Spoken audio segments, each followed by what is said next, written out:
People of God, awake, the day is coming soon, when you shall see God face to face. Remember the ways and the works of God. God calls you out of darkness to walk in the light of his coming. You are God's children. Lord, make us one as we with Christ today and forever. Amen. Warm welcome, everyone. Please be seated.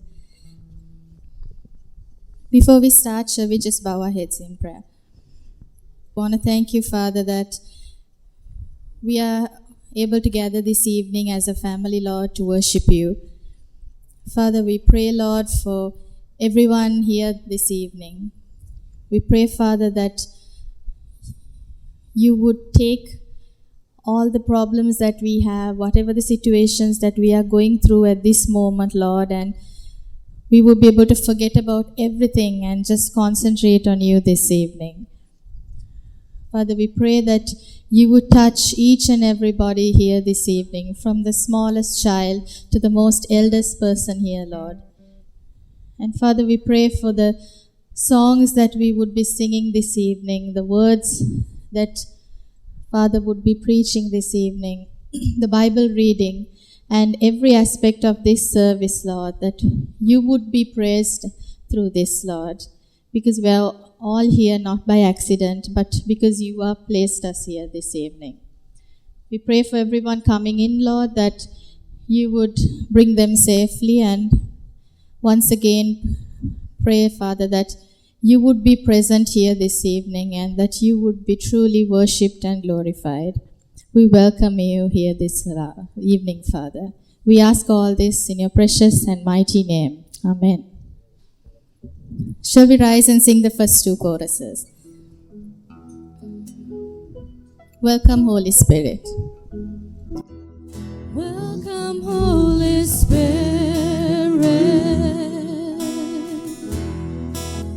We are in your presence. Fill us with your power.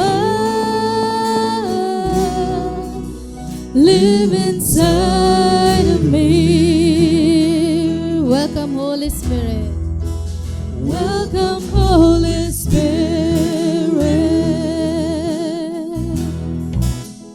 We are in your presence.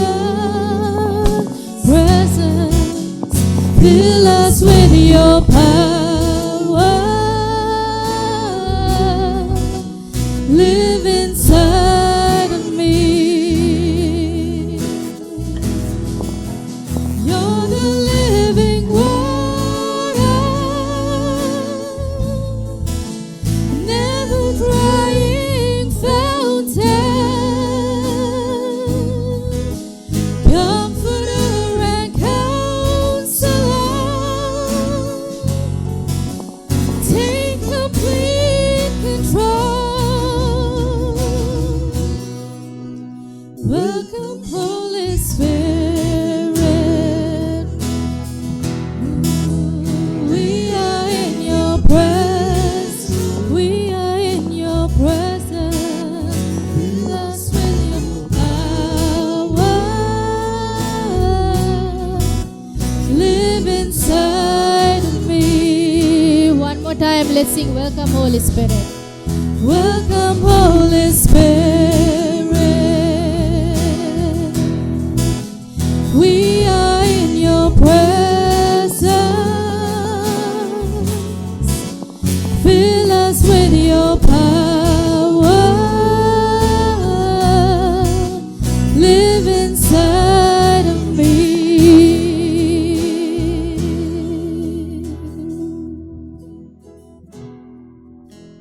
Lord, prepare me to be a sanctuary,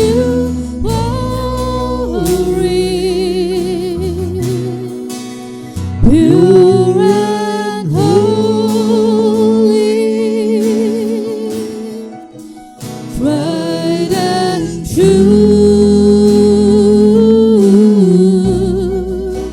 with thanksgiving.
Yes, Lord Jesus, prepare us, Lord. We want to walk in your ways, Father. We know, Lord, that we are not perfect. But Lord, we know that your Holy Spirit is with us. And we know, Father, that He will show us the way. Father, we want to take a moment, Lord, to think about the last months, the weeks, Lord. Every time that we have fallen short of your ways, fallen short of what you expect from us, Lord. Knowingly or unknowingly, Father. We want to take this moment, Lord, to fall down at your knees, Lord, and to truly say that we are sorry, Lord. We want to plead with you, Lord, and to say, Lord, that we are truly sorry. Please forgive us, Lord. Father, guide us and show us your way, Lord.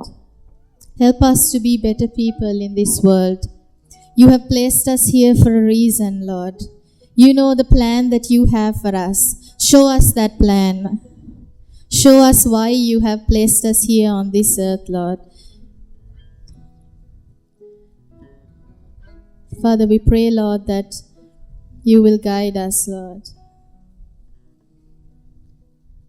And Lord Jesus, as we go through the rest of the service, Lord, we pray, Father, that you would be truly glorified this evening by the words that we sing, Father.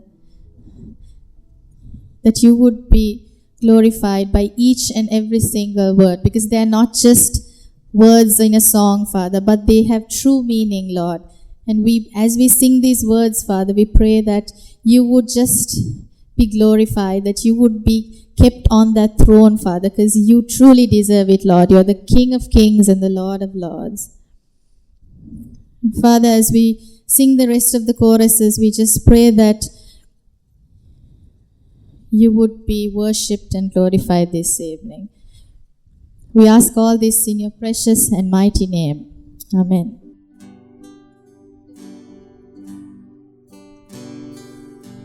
Create in me a clean heart, O Lord, and renew a right spirit within me. Create in me a clean heart, O Lord, and renew a right spirit within me. Cast me not away from the presence, O Lord, and take not thy Holy Spirit from me. Restore unto me the joy of thy salvation, and renew a right spirit within me.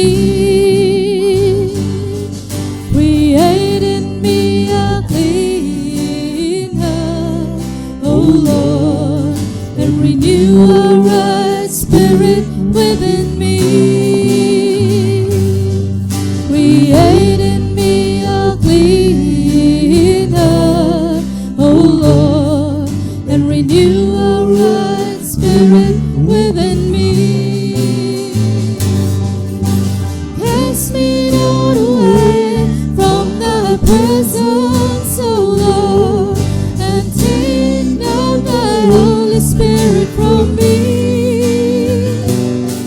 Restore unto me the joy of thy salvation, and renew a right spirit within me.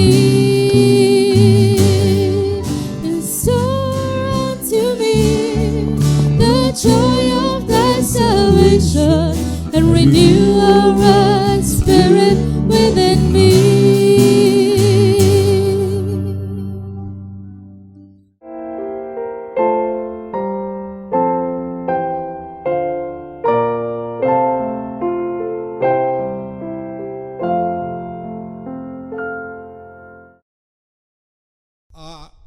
calendar begins in January, but not our spiritual church calendar. Our church calendar begins in Advent, which is end of normally November. And today, being Advent Sunday, in my former churches, I had these Advent candles. We call it Advent wreath. It's very interesting to see that Advent wreath and the candles being lit one by one, and the climax of it is a white one, which is in the center, which is on Christmas Day. But I was thinking that you all are CMS people. I am an Anglo-Catholic man, so whether you all will like it or whether you all will rebel against me if I have this. But it so happened that one parishioner, it was Dayanti, who spoke to me and said, Father, why not we have it? So I said, we can, but I'm wondering whether I should do that or not. But I said, I saw this thing in the bookshop, Roman Catholic bookshop. If you have the time, you might go there. And it was taken by her, and she brought it here. So I'm thankful to Dayanti for the meaningful Advent candle. The Advent season, we remember the birth of Jesus and also the second coming of Jesus. If there is any Christian who doesn't believe in the second coming, sorry for you. Because we all believe that the incarnation of our Lord is not the only thing that we remember on Advent Sunday and Christmas Day. We remember that He came in human form into our lives. And at the same time, we find that we also look for the second coming of Jesus. That is why end of the intercession, we have a prayer, Amen, come Lord Jesus. We all wait for it.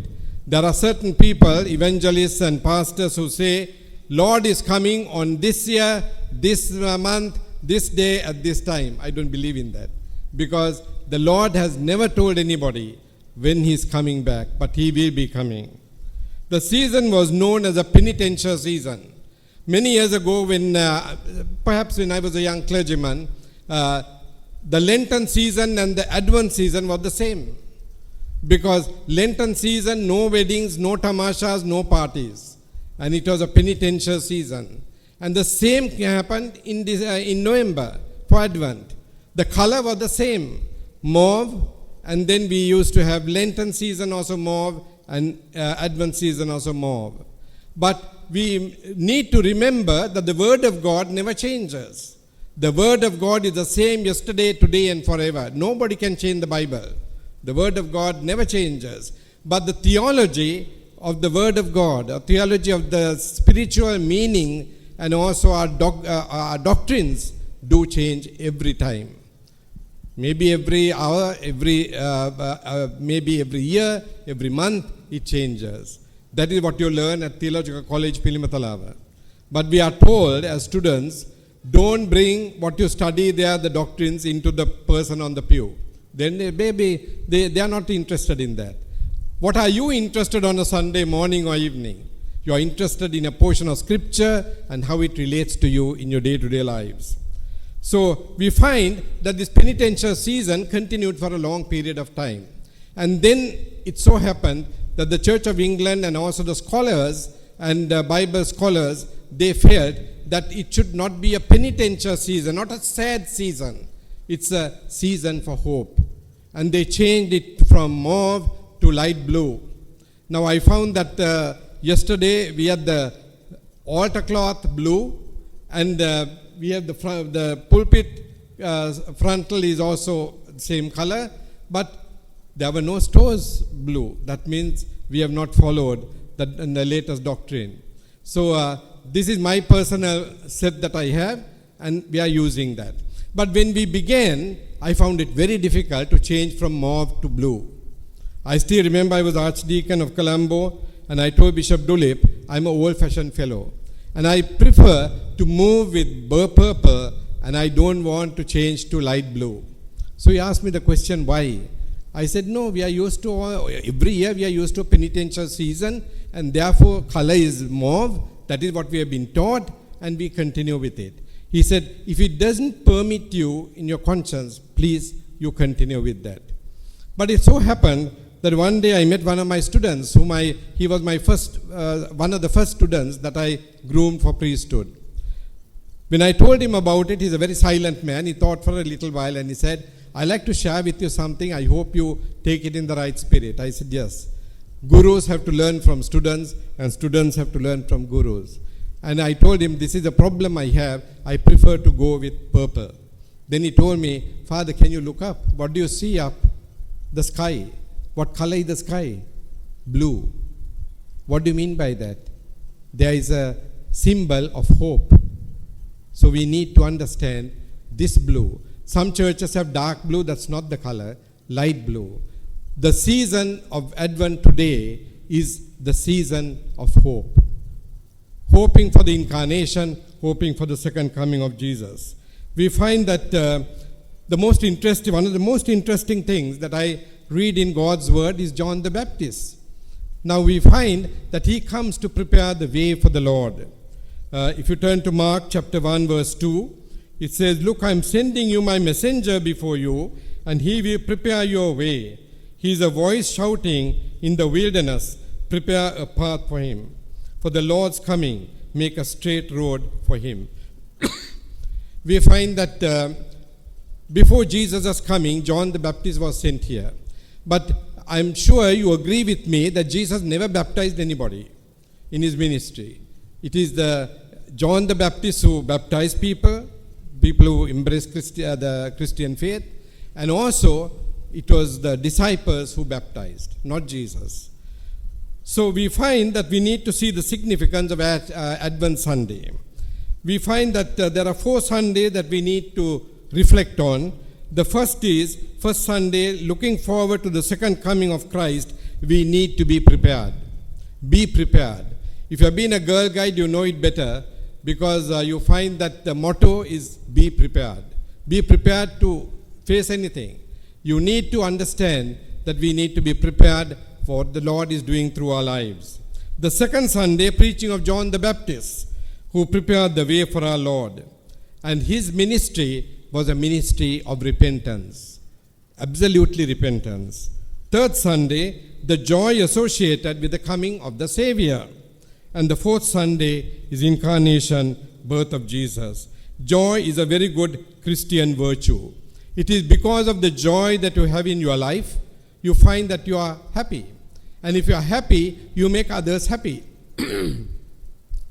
If you are not the joy in you, you cannot make another person happy. You know, sometimes you look at certain people and they will never smile. I had a parishioner at the 12 noon service who comes every Sunday for the 12 noon service. That gentleman, every time I smile with him, he never smiles. I tried to say various things and make him smile, but I failed miserably. He never smiles. So there are people like that who don't smile. Not that they are morose, they are moody. No, that's the way they have been made. So we have to accept it. So we find that in my case, I always like to smile, mainly because I lost one of my good friends, one of my close friends who was with me from year 1 at St. Thomas's. He died all of a sudden. He's very careful with diet, all that. Of course, he was my classmate and he got married to one of my wife's pupils at Methodist College. And such a big age gap. One day he came to me and said, "Father, I don't know how long I will live. So therefore, I want to give these 2 children good education. Can you put them to Bishop's College?" And I was chaplain at that time. We had a special interview and put these 2 children there. He was getting on very well. He comes to my house, and when I give him something sweet, I'm not a diabetic, I don't want to be a diabetic. To such an extent he was careful, but he took some doctors. He's the man who owns Zodiac Medicals, where you find that various gadgets that you put for fractures and all that. He was the owner of that. And then he took some doctors to 80 Club, and there he got a stroke and he died.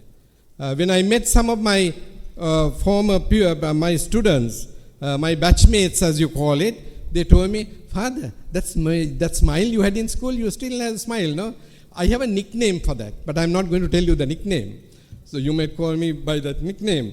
But nevertheless, you find that the joy is something that you possess.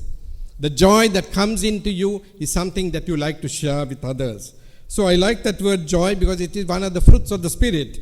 and also joy of the early church attracted many people to the church. Some spiritual giants described in many ways. They say it is like air in a balloon because balloon goes upwards. It is like a sail on a canoe. It takes you anywhere without your effort. Jesus keeps us away from temptation when there is joy in your life. Joy makes it easier to be good because we need to understand the values and the principles. It is said that religion without joy is no religion. If there is no joy, there is no religion for you. So Advent season, it is a stock-taking period. You sometimes go to a shop and there you find that the doors are closed and there is a board, stock-taking. That means you can't enter. You have to wait till their stocks are being sorted out, then they open the doors. So in the same way, we find that it is our stock-taking that we do from today to the next few Sundays. What are we to do? Spiritual stock-taking has to be done in our lives. Don't let this Advent season and the Christmas season go like any other season. We need some change. Secondly, devote yourself in prayer. Prayer, when you devote yourself in prayer, there are some people who say, Father, I have prayed for this so many times. I have prayed for this so many months. God won't answer, no? God answers prayers. What's the problem? Because we are not listening to the still small voice speaking to us. There is a voice, inner voice, that always challenges you, speaks to you. We are not listening to that. We are having our own way and we go on talking. I told you in Southern Moratuwa, when I was vicar in a Southern Moratuwa parish, there was a lady who came to my vicarage at 9 o'clock in the morning. But that was a divided church, so she belonged to one camp and there was another camp also. Thank God for St. Luke's, we don't have any camps. But nevertheless, now this lady told me, Father, this is the way we think. Our group thinks this way. And she went on till 12. And then 12 o'clock she said, I'm sure you must be hungry. You go and have your lunch and come and I will continue. So I said, no, I'm not hungry, you continue. And she finished off at 3 o'clock in the evening. But there are certain people who go on talking, but sometimes don't listen to what the others have to say. It has to be a two-way process. But we find that we need to listen to God's voice. Sometimes He speaks in numerous ways. I know that this little chapel for the last 2 weeks has been answering many prayers. And I asked the Lord one question. Lord, what do you want me to do? Lord, you're answering prayers. You're blessing me and various people that I'm praying for. What do you want me to do? And finally He said, no, you need to have a healing service. That's the answer I got. And we need to start that very soon. Of course, this month is a little, very little indefinite. But anyway, from January, we need to obey God. When He gives you a challenge, you need to take it seriously and see that you're on the right track. That's the main thing. I know that in this chapel, I prayed for a certain thing and the prayer was answered. Let me tell you that. Sorry I didn't come and give testimony. But nevertheless, my eldest daughter was working for Emirates Airways. She was working for the head office. And then she went on for 12 years. But with the lockdown, there were so many who were laid off. And engineers, pilots, managers, senior people, thousands of people were laid off. In her department, it was she and another Indian girl. And the boss was Indian. So the boss kept that girl. And my daughter, had to leave. So when she left, I was very upset. I spoke to the Lord and I said, Lord, how are they going to manage? My son-in-law's salary, staying in a rented apartment. So I gave her a call and we speak to her daily. And then I said, can I send you some money? I want to send you some money. She said, no, thank you. Then my wife's brother spoke to her and said, no. She said, no. I said, you have your money here and I'm a signatory to it. So I can send that money even. Nothing doing, no. Then I asked her the question, why is it that you are refusing your father's money? I asked her. She gave me one answer and then she said, you know, Tati, I want to tell you that when we get married, we move out. And we should be able to manage without being a burden to the parents. We are not that we are starving, we are getting on quite okay. So there's no reason why you should bother about money. But this is always in me.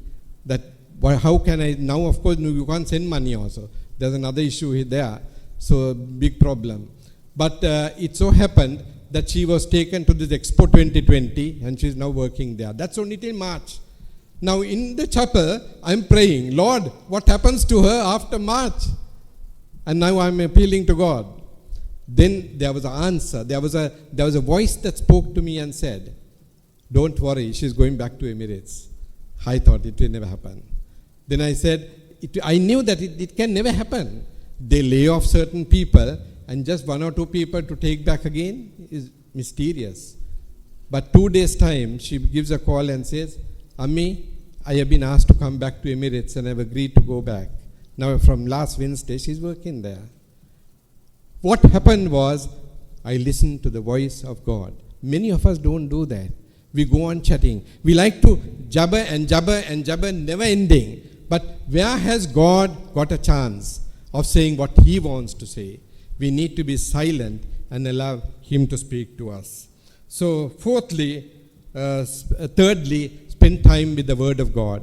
Read the Bible daily. And the Bible is not a novel. It is not a history book.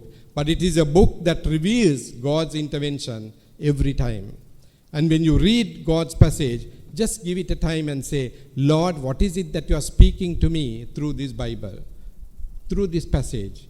Because for my devotions, I look for the words of truth. Now, these words of truth is not printed here. It's printed in England.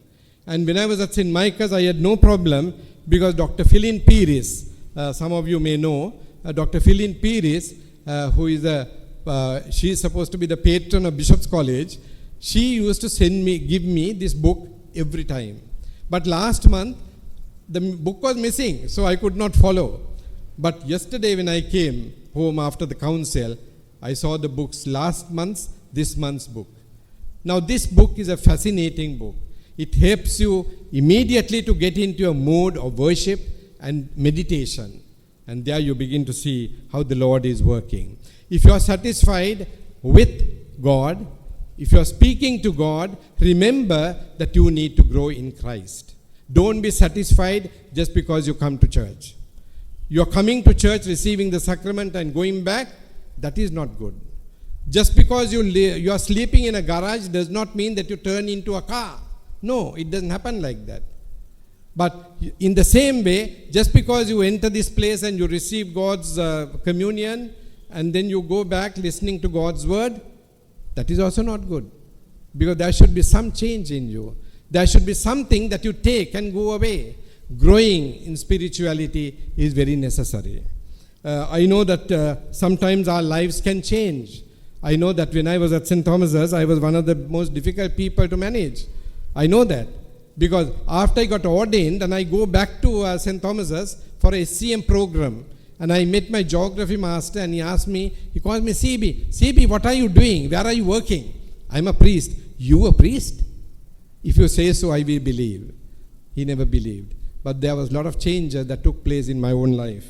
So growth is very necessary. We need to spiritually grow. And I'm happy that today numbers are coming up in churches where you come and listen to God's word, receive His sacrament and go back. Never be a nominal Christian, but a productive Christian. We find that some are nominal, come, go, that's it. Once you go out of the gate, finish. It's old life back again. But remember, you need to be a productive person. Am I involved in something that God is doing through our lives? It's something you need to understand. So there are many, many things that you can do. But see that you always do God's will. And God has spoken to you and given you some way in which He can move on. I know that there was one particular denomination. I don't want to mention the denomination, but not Anglican, but they belong to National Christian Council. They belong to our National Christian Council, no issue. Now they knew that I was going to wind up next year. So they told me, Father, I understand that you are retiring, so that means you have no connection with the diocese. You are a free bird, so why don't you come and be a minister in our church? So I said, I have 3 problems, and 3 difficulties. I, of course, come even now and do services for you when you don't have a minister. But I can't be your full-time permanent minister. They asked me why. I said three reasons. One reason is that it is not Anglican. It is another denomination, accepted denomination, not just with a pastor, but accepted denomination. I cannot change my denomination. I was born as an Anglican, baptized, and I'm continuing as an Anglican, and I want to die as an Anglican. So I asked my wife and daughter, what do you think of it? There's an offer like this. No, we can't change. We want to be Anglicans. I thank God for that. Second one, I said, at the moment, I'm 43 years, I'm in the structured life. And now I'm going to be a free bird next year, end of next year. So, therefore, I don't want to get into a structure back again. When I come to your church, I have to get used to that structure. So, I like to be free. I like to come on a Sunday evening and sit behind and enjoy a service, which I love to do. I have not done that except the time that I go to Dubai for holidays. Then I, of course, don't do services. But otherwise, I'm always doing services every Sunday after Sunday. Third one, they told, I know that they pay their minister foreign salaries. That is very high salary, not like the pension we have.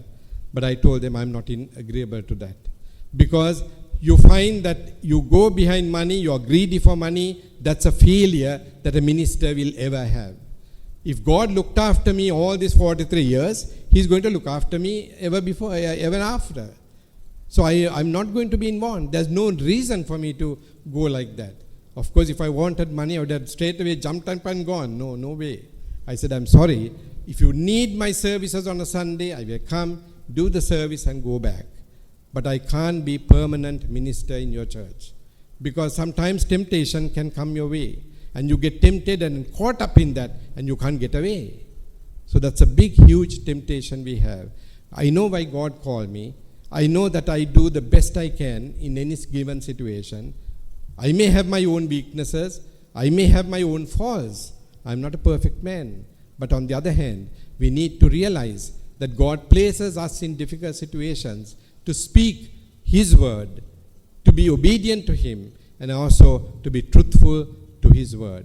Those are great values that we need to realize. So I hope that this Advent season is going to be a very great season for all of us to be changing. Remember, if you forget my entire sermon, but remember one word, change. Changes for the incarnation, changes for Christmas. What are the changes we like to have? Now I'm going to read to you. Please be attentive and listen to what I'm going to read. This is about Christianity.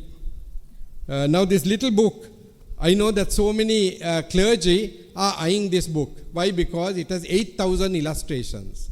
So this book is like gold for me. I have told them, even if I retire, I need to have this book with me because off and on I'll be preaching everywhere. So I said, someday I'm burnt or buried, you can come and ask my wife for the book. Not till then. So that's my way of doing things. Right, here it says about Christian life. Lot of Christians are like wheelbarrows, not good unless pushed. Some are like canoes, they need to be paddled. Some are like kites, if you don't keep a string on them, they fly away. Some are like footballs, you can't tell which way they will bounce next. Some are like balloons, full of wind and ready to blow up. Some are like trailers, they have to be pulled. Some are like neon lights, they keep on going on and off. Some are like good watch, open face, pure gold, quietly busy, and full of good works. I wonder to which category you belong to. We make a decision and then see that God is going to work through us in any difficult situation. And we thank God for the God that we believe who challenges us in our situations. God bless you.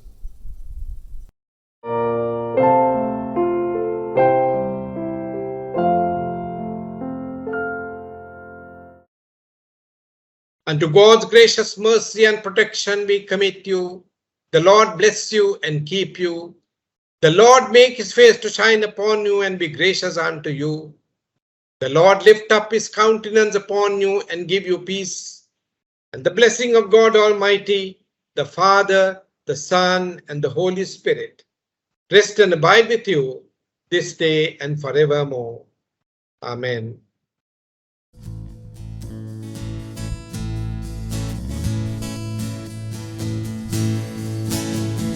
These are the days of Elijah, declaring the word of the Lord. And these are the days of your servant Moses, righteousness being restored. And though these are days of great fire, of famine and darkness and sword, still hear the voice in the desert crying, prepare the way of the Lord. Behold, he comes, riding on the clouds, shining like the sun. And the trumpet call, lift your voice, the year of Jubilee, out of Zion till salvation comes. Please feel free to dance or clap. These are the days of Ezekiel, the dry bones becoming his flesh. And these are the days of his servant David, rebuilding a temple of praise. These are the days of the harvest, the fields are as white in your wall. And we are the laborers in your vineyard, declaring the word of the Lord. Behold, he comes, riding on the clouds, shining like the sun. And the trumpet call, lift your voice, the year of Jubilee, out in Zion till salvation comes.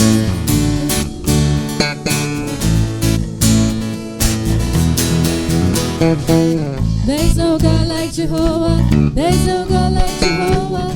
There is no God like Jehovah. There is no God like Jehovah. There is no God like Jehovah. There is no God like Jehovah. There is no God like Jehovah. There is no God like Jehovah. There is no God like Jehovah. There is no God like Jehovah. There is no God like Jehovah. There is no God like Jehovah. There is no God like Jehovah. There is no God like Jehovah. There is no God like Jehovah. He comes, riding on the clouds, shining like the sun. And the trumpet call, lift your voice, the year of Jubilee, out of Zion till salvation comes. Behold, he comes, riding on the clouds, shining like the sun. And the trumpet call, lift your voice, the year of Jubilee, out of Zion till salvation comes. Out of Zion till salvation comes. Amen.